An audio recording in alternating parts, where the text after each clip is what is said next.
I have 2 kids. I have 5 children. Some of the challenges I faced being a parent in the military is maybe like rotating different work schedules, working weekends and holidays when you really want to be there for a special holiday or a special event that your kids are taking part of, and you have to explain to them that no, mom's got to work, mom's got duty, and I can't miss it. We have something really important going on. Time management, activities that they have, or if they're sick, deployments, making sure that all of that gets left to the person at home. I think one of the best ways to meet the challenges that I've found, the challenges of being a military parent, life in the military, and raising little kids is an amazing support system.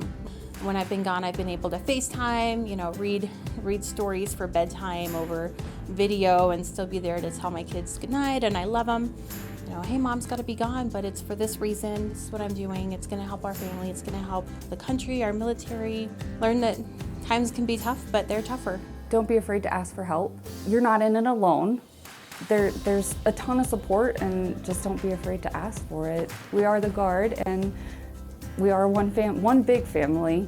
And look at it as an opportunity for your family to grow, for your kids to grow and experience something that maybe a lot of their friends might not. As a single military parent, things are still going to happen with them, bumps and bruises and sicknesses, or things happen at school. If you have a support system, or if you have a support network, that definitely helps. And if you don't have those things, we'll find stuff for you. You kind of just get up and go, being a single parent, you just do what you got to do. And I think what most single parents ask for, but I even think in dual households, it's just a little grace. I think when we're on long-term TDYs and trips and we're missing things, if you're able to be connected, just checking in. Another good thing, especially if you're not able to have technology, is you could have recorded videos ahead of time, reading bedtime stories or telling them, hey, congrats on your game or your event, whatever it is. Talk to the people that you're TDY or you're deployed with.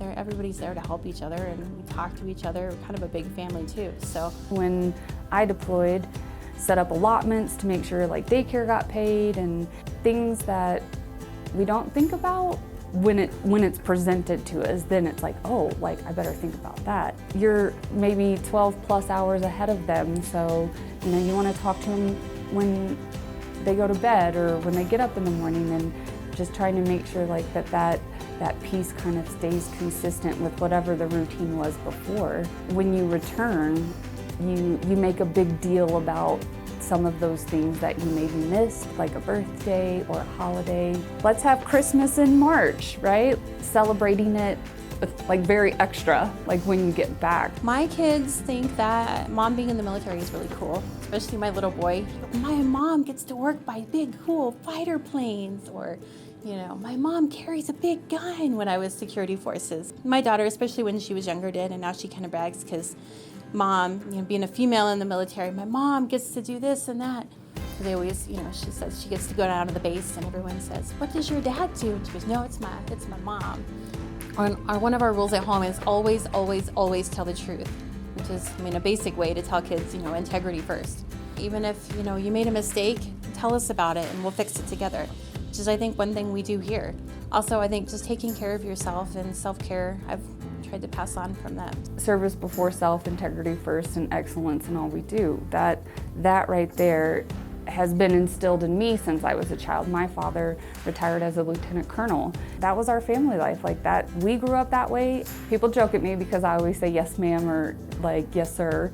I'm sorry, it's the military and the Southern in me. It's that respect piece that's been kind of instilled in them, as well as just being mindful of what other people may or may not be going through. Each one of my children have some level of empathy for, seeing someone in uniform or even not in uniform. And then there's the respect level, right? We respect our land that we live on, and we try to, just take care of our neighbors. I think military kids are awesome. They learn so much that maybe their civilian friends don't get to deal with. And You know, sometimes it breaks your heart having to see them have to deal with those things, but in the end, you know, it makes them stronger kids and more resilient.